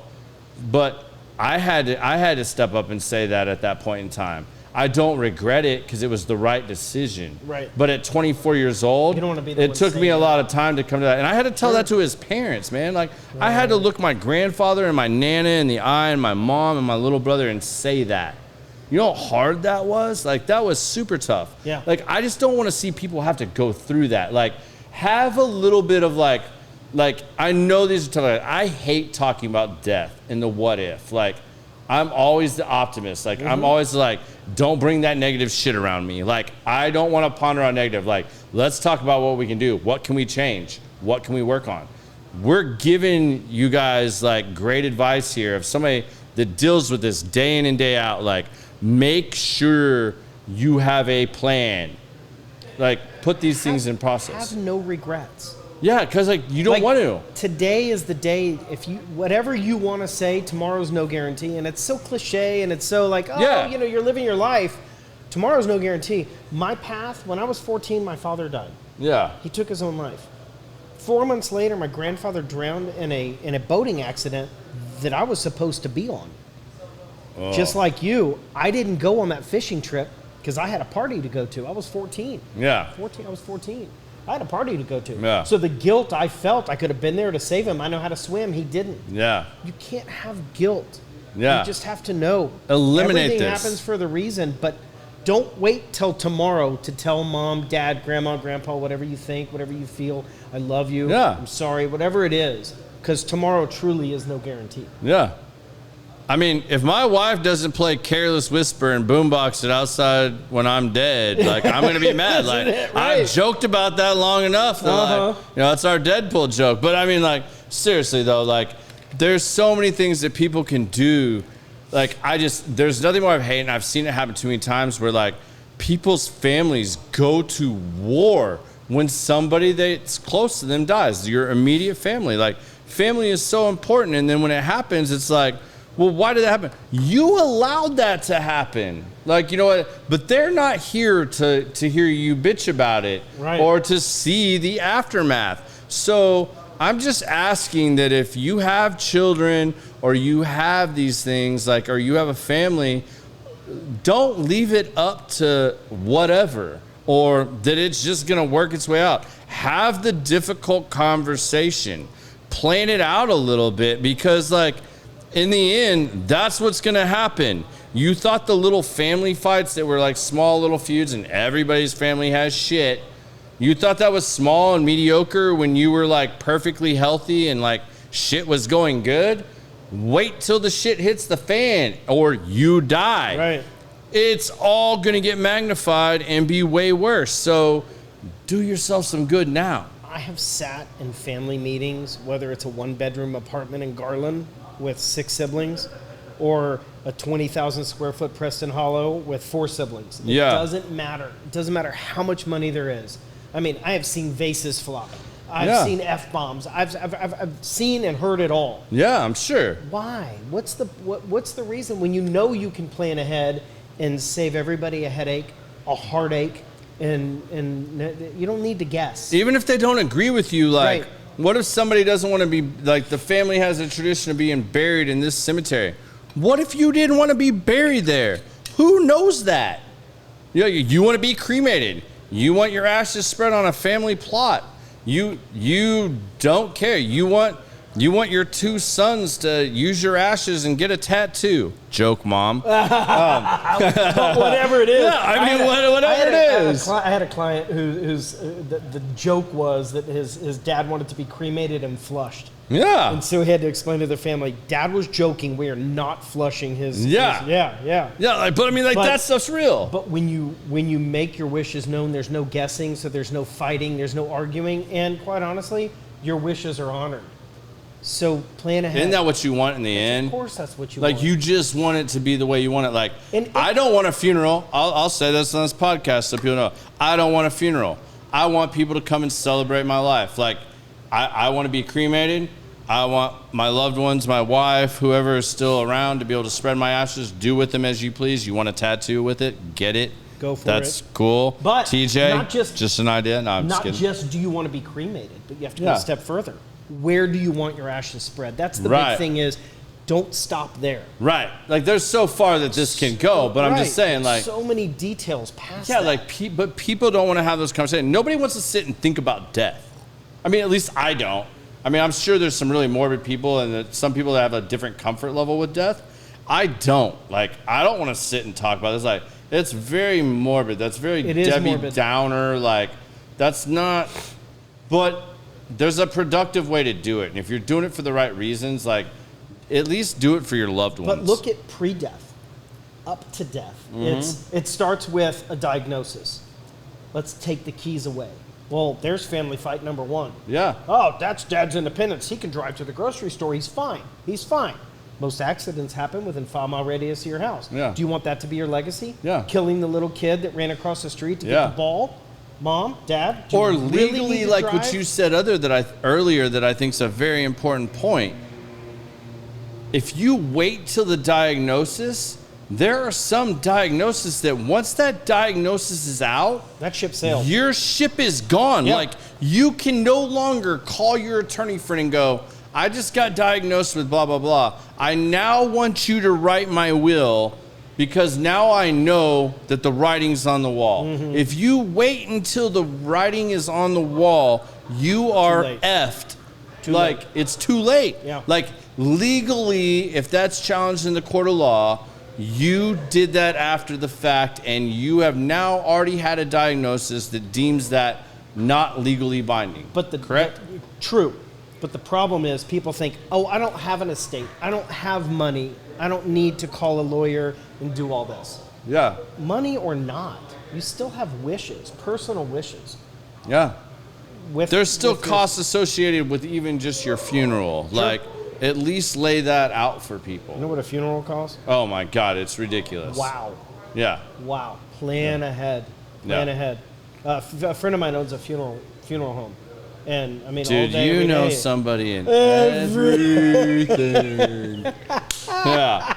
Yeah. All right, well, let's talk about that. Like, let's get off the, like, being, like, all serious and, like, downer stuff. Like, let's talk about some fun stuff now. All right, let's talk some fun stuff. Like I know you have, like crazy stories. Like, a car blew up in your parking lot at work today. Like, that's the type of conversation that when I, like, hang out with you, you're like, you're never going to believe what happened. I'm like, with you, you're damn right. Like, I'm absolutely not going to believe what you're about to tell me, because to anybody else, this would sound like you made it up. But, like, I actually know you, and, like, this shit happens around you all the time. Just like I'm like, hey, Brian, did you hear Prince died today? And you send me a picture of you hanging out with Prince. And I'm like, well, that's really cool. Like, hey, oh, yeah, Bob Dylan wrote this song. Right. Like, I ran into him at the coffee bar. Like, here, yeah, Uncle Bob, here, he hooked me up. It's a game. Who can you get to? Who can you get to? You're 1 degree of separation from everyone. You play the Kevin Bacon game all the time. I play the Kevin Bacon game. Why have I never put that together like that? You do that all the time. All the time. That is the perfect The funny thing is, description of you. I heard an interview with Kevin Bacon, and he pretend, when the family comes, for dinner at his house, he says, you want to play the Kevin Bacon game? And they're like, come on, Dad, Uncle Kevin, whatever. And he's like, let's just play it, whatever. Yeah. But I love the Kevin Bacon game. You're 1 degree of separation. But it goes back to sales. It's relationship sales. Yeah. Who can you get to? Yeah. Whether it's the owner of an apartment complex, the doctor who is the doctor for the billionaire who just got diagnosed with Alzheimer's and needs care, I want him to call me. Yeah. 1 degree of separation. And it's true. Yeah. It's true. Yeah. Is your mom still commenting? I mean, my wife and my mom are going back. My mom said, haha, not my ashes. I got a special tattoo planned for those, Mom. Right. Just kidding. Hey, I had a client die, and he had no power of attorney, no family. He had a traumatic brain injury. This is not violating HIPAA because you don't know his name. Yeah. But I will tell you, I was his next of kin, and I didn't know this guy. So here I am making funeral arrangements for a gentleman I barely knew. How'd you find out?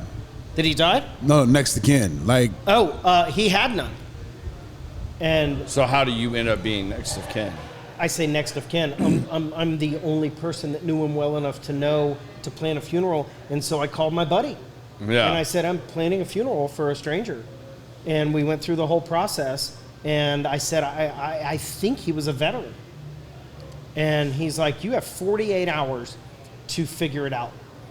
And I literally went through every document in his room. And my friend told me the code to look for on the documents, and it was, A22-4, whatever it was, and got him a full military honored veterans funeral. That's badass. That I'd never been to a military funeral.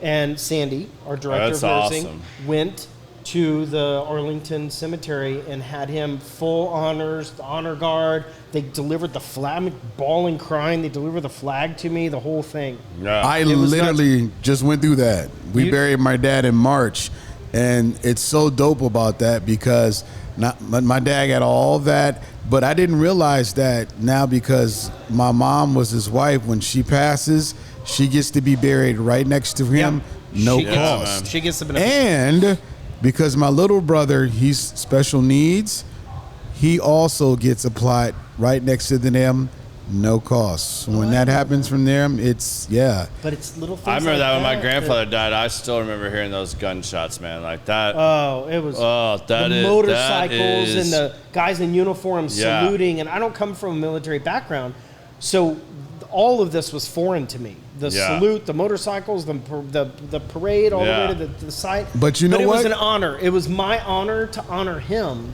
That's awesome, man. I would hope I had, if I had no remaining family, like, I would hope they would pin you as my, like, next of kin person. Because, like, I know how far you would go. You know, like the amount of research you would do to, like, make sure that person got that. Like, you didn't have to do that. Like, you could have just let him be another statistic. But, like, that's the type of person you are. Like, this dude that, like, was in your care through your services, and you went that far to make sure that happened. But I will say, this picture today is sitting in my top drawer on my desk. Those guys, when I say once you get hooked in, they take care of everything. The only thing we had to do was get my dad's DD-214. We had to fill out a piece of paper, front and back, and what you wanted his headstone to say, and they took care. When I mean, literally, they made sure you had no weight on your shoulders any longer. Once you entered in, you get a time slot. But once you get there and do everything, they handle it everything with all true the way honor, like they knew him. They were brothers in arms. Yes. Yeah. But you know what? Do the right thing. Yeah. I don't have any skin in the game. I mean, I don't tell this story often, but you know what? I did him right.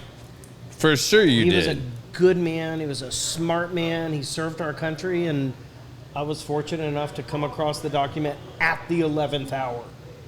And absolutely. Yeah. Man. It's crazy. That's real crazy. Yeah.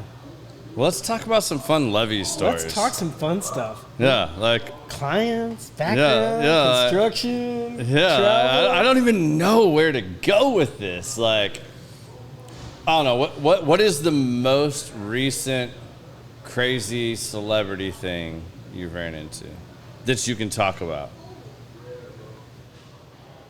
Wow. I was married at Neil Diamond's beach house. Look at this. Of course he was. Of course he was. I have a running joke with family, and like, sorry for all you. Like, I politely refer to you as my Jew. That's all right. Yeah, it's endearing. It's like the Jewish thing. Like, I was like, the only way to say this is it must be a Jewish thing. Like, and I joke about this all the time because it's like, he'll send me some random ass bullshit picture. And he'll be like, that's Photoshop. How many times do you accuse me? I don't know how to use Photoshop, by the way. All right, that stopped after like 2012 because I was like, there's just no way. Like, I've seen too much to like be able to like say that you do that. Like, it just happens all the time. Like, and it's funny because like, I remember I was like, wait a minute.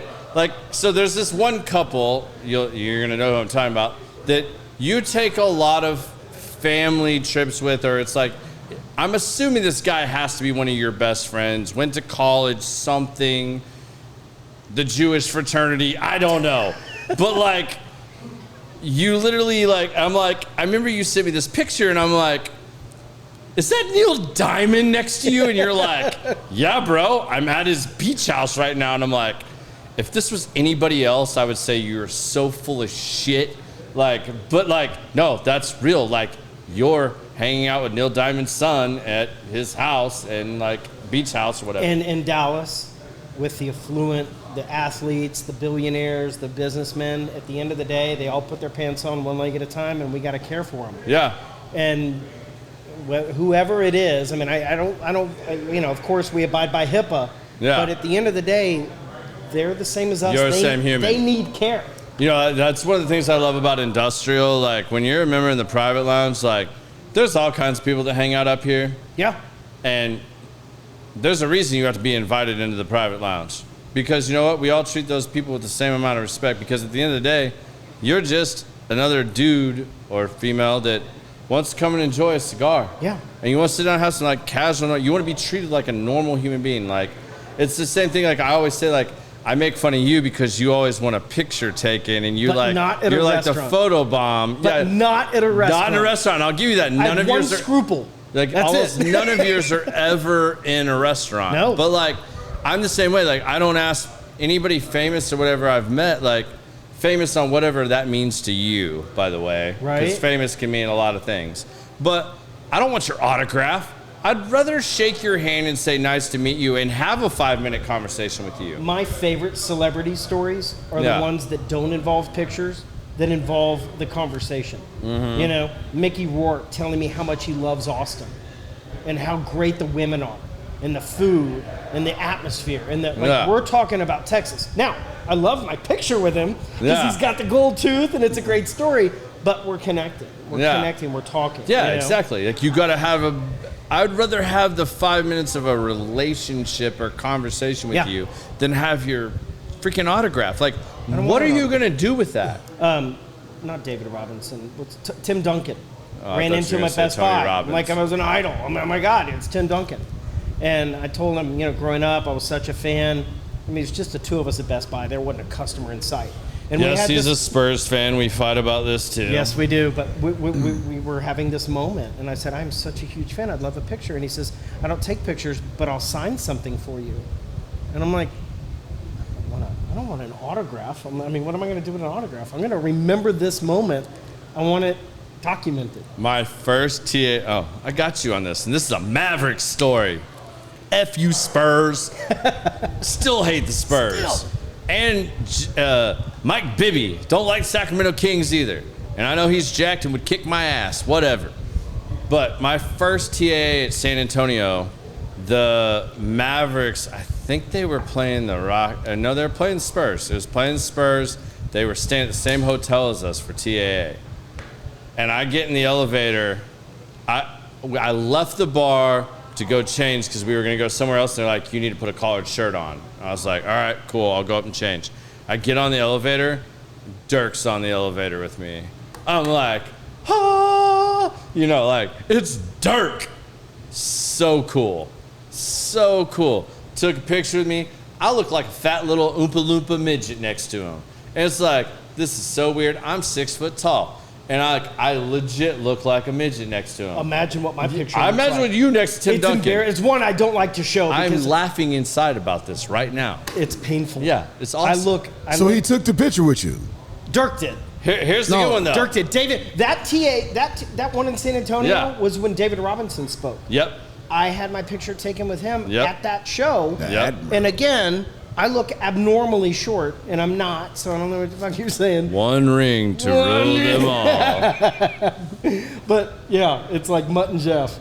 Mutt and Jeff, yeah. So the best part of this was, though, I go back downstairs, and the girls that were, like, hanging out with us and stuff are all latched onto this dude, and I'm trying to figure out who this dude is, like, 'cause I know I've seen him before.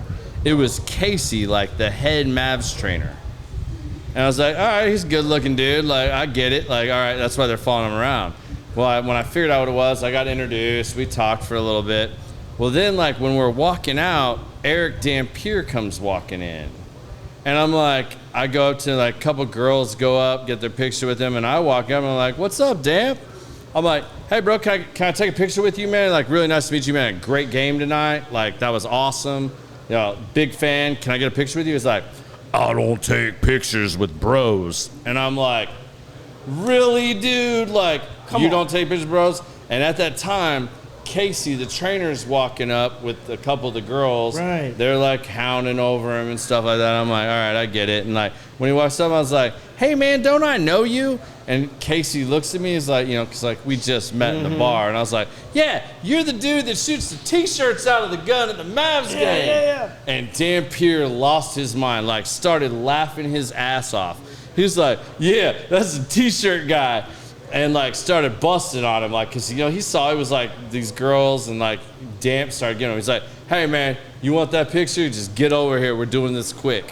And took a picture of me. I guarantee I'm the only dude that got a picture with Dampier. But it was Chicks are the key to a photo op. Casey came up to me afterwards. He's like, you're a dick. And I was like, what did I do? He's like, T-shirt guy? Really? Do you know how much shit I'm gonna hear now? Like, they're gonna call me T-shirt guy for I don't know how long, but that's gonna go through the whole effing locker room. I was like, my bad, bro. I was just trying to make him laugh because he was being a dick and wouldn't take a picture with a bro. Right. And he's like, I get it, man, but always F you. Always have the beautiful woman with you, and you'll always get the photo op. Oh, man. Yeah. Yeah. I don't know about that. Like, I mean, you photobob and Dog the Bounty Hunter and all kinds of stuff. Yeah, that was not pretty. Yeah, that was not pretty. No. I would have rather seen the TMZ story where you got your ass kicked by Dog the Bounty Hunter. That would have been way better. Beth got in on that one. Yeah. Oh, yeah. Robin Leach. Beth probably hit you with the taser. That would have been awesome. Yeah. Security and, never been arrested. Wait. I find this really hard to believe. Like, I almost want to hire one of my friends that I know could dig this up. You're telling me that Brian Levy has never had anything worse than like a speeding ticket, not expunged from your record. Nothing. Even you in like high school, college, like no public intoxication, no minor in possession, nothing. Never been arrested. It's something I'm proud of. I mean, I've tried.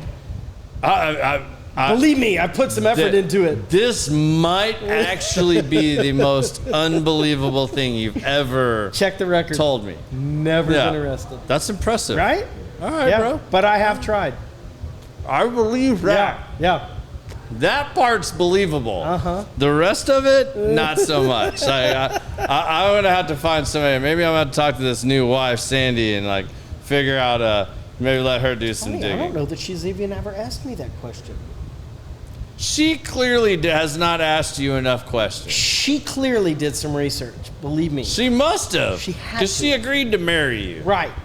Willfully. I mean, yeah. Willfully. I mean, like, there was no, like, under the table money here. All right, so you want to hear the story? Yeah. I do want to hear. I know a little bit. You recently told me a little more, but.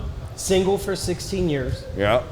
Great ex-wife, great kids. Mm-hmm. Single for 16 years. Serial dater, sowed every oat imaginable and a few unimaginable, and got to the point where I'm like, this just isn't sustainable. It's not fun. I really want to kind of take it to the next level. I believe in the institution of marriage. I love, and it just got boring. The game was over. It wasn't fun anymore. And I know our single friends are like, what the fuck are you talking about? It just wasn't fun anymore. Being single is not fun. It is not. It's fun for like the first 6 months. Yeah. And then it's lonely and it's repetitive and boring. Sandy came, she was kind of in the process of getting divorced, separated, and was looking for a care home for a family member. And so she and her sister-in-law came to our care home. I gave them a tour, and while they were leaving, I'm just, making conversation. It was raining, our house was full. I really didn't have any buy-in. I said, what do y'all do? And they both, we're nurses. And I'm like, all right. And one was from Florida and one lives here. And so, of course, I focused on the one here. I'm like, we're actually looking for a nurse to come work for our company. Well, Sandy had been at Scottish Rite doing pediatrics for almost 20 years. She was interested in geriatrics. I'm like, all right, this is starting to jive. So, and I wasn't thinking romantically. I was just thinking, oh, well, this is a great opportunity for you to come We need the lie detector test right now. And so we hired her.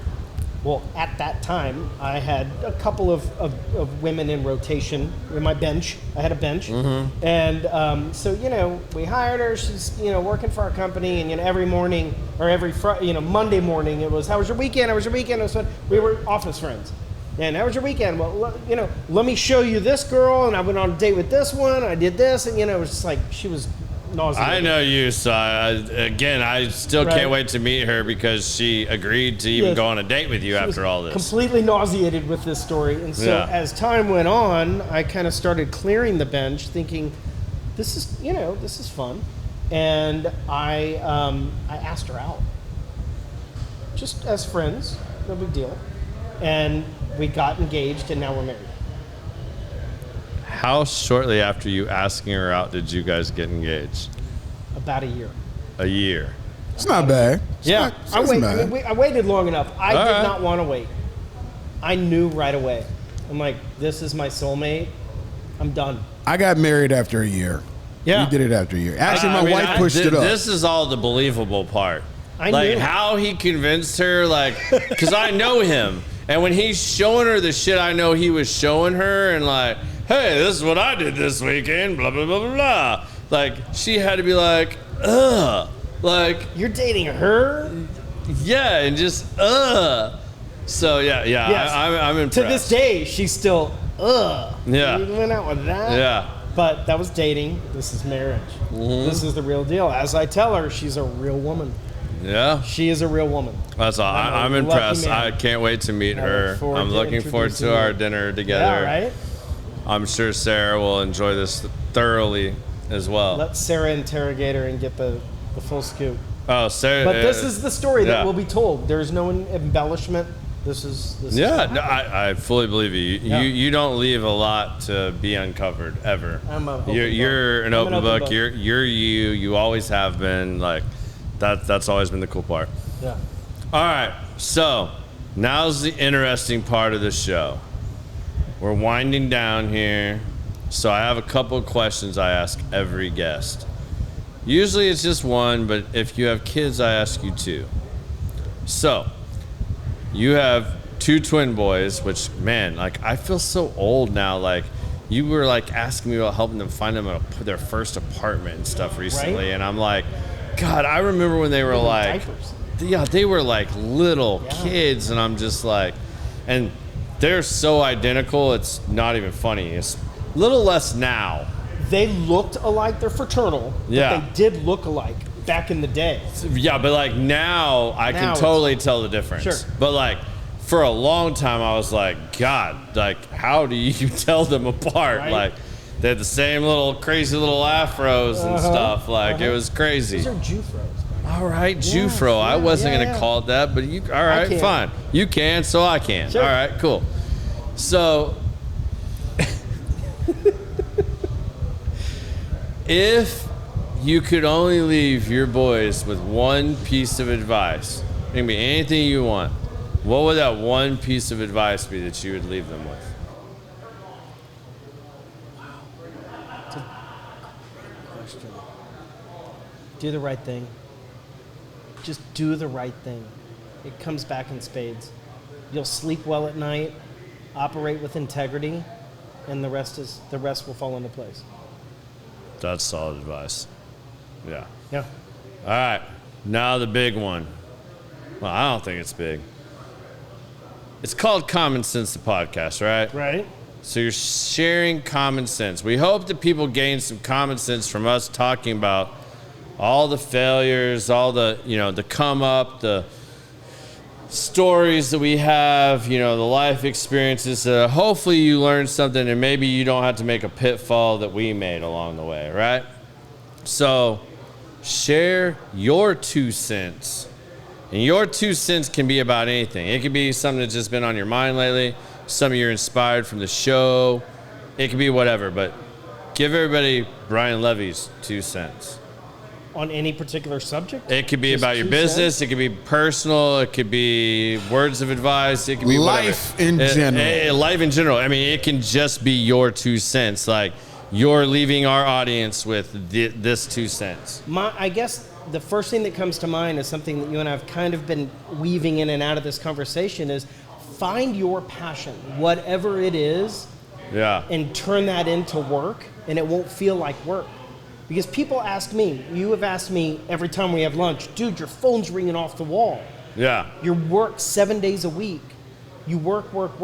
But when it doesn't feel like work, it's gratifying, it's not work. Well, I think it helps too that your wife is in the same industry too. No doubt. We always say nobody would be married to people like us that are answering our phones even during intimacy.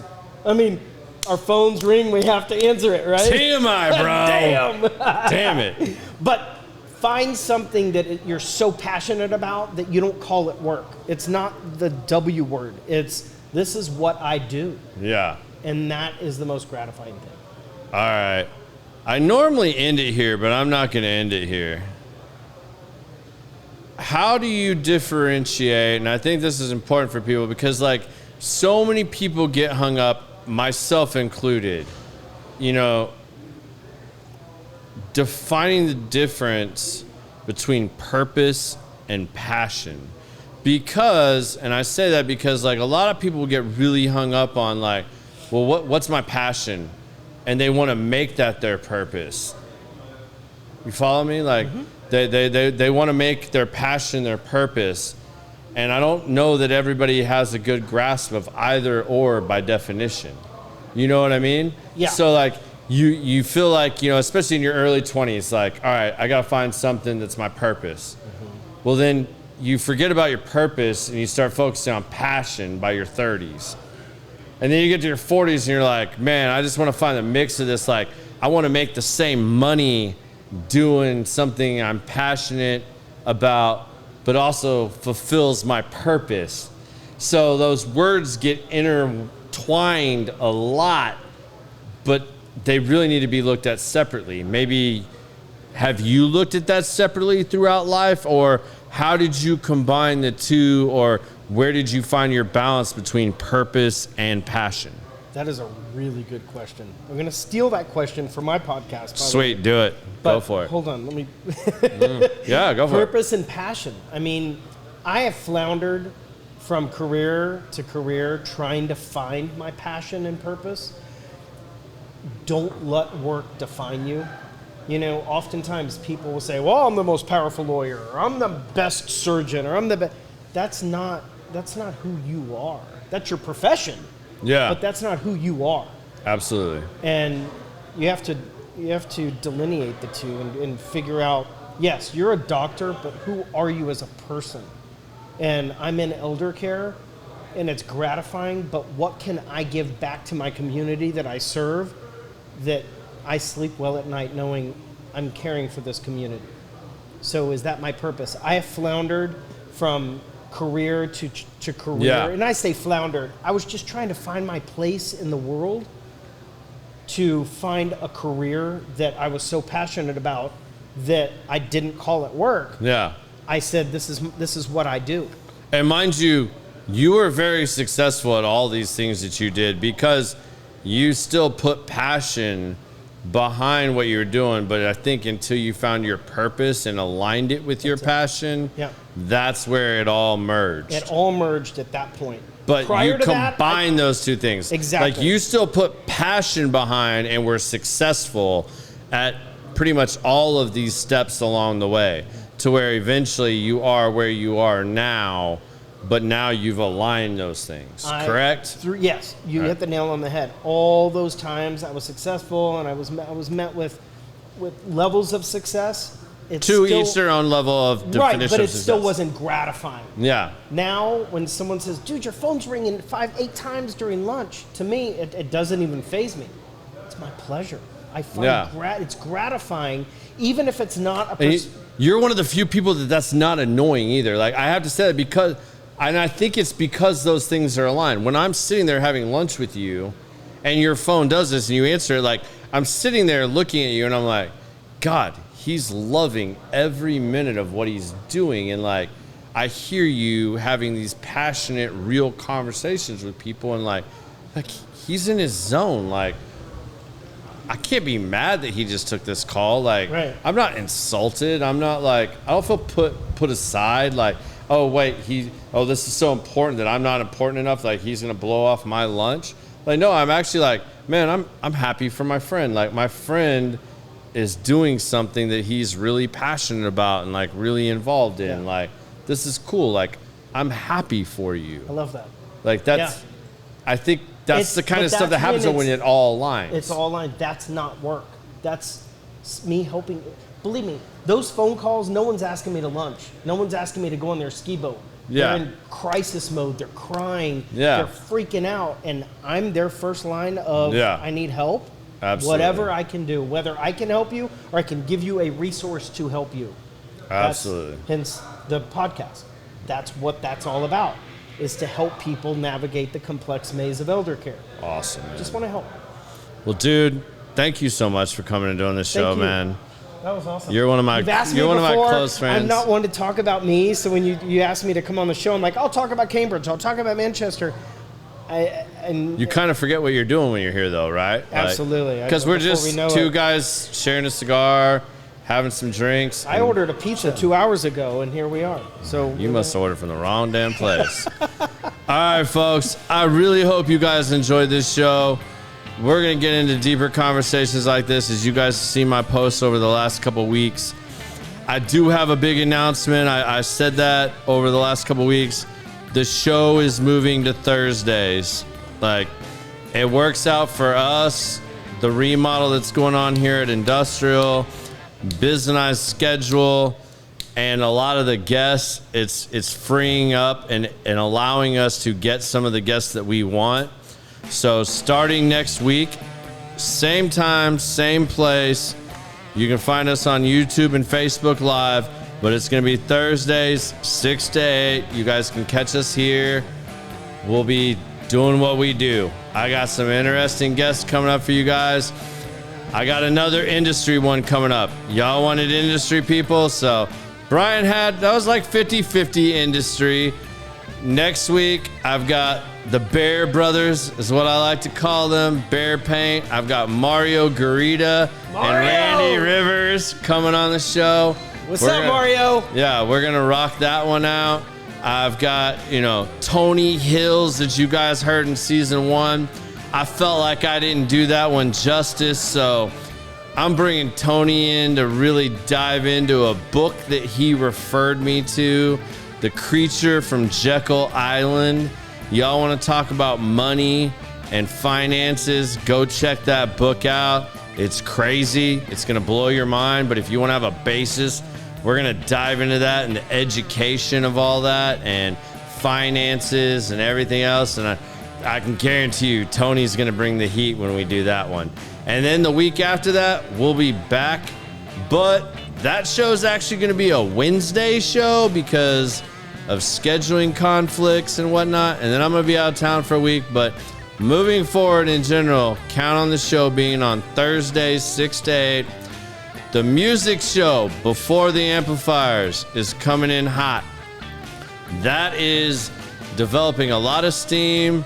Stay tuned for more announcements for that. And the website for Common Sense, the podcast, is about to be live. It's coming real soon. I know I've said it was going to be a week or 2 weeks, but I just haven't been 100% happy with everything, and I want it to be badass. Be right. I want to have the merch that you guys want. I want to have everything be right. So it's coming, I promise. We are working on it. If you're actually still listening, I'll tell you right now, it's actually live. If you go to it, it's actually live. It's not the finished product. There's going to be more stuff on there. But look forward to seeing all of you next week. Hope you'll join us again, and I hope you guys enjoy this show. Peace.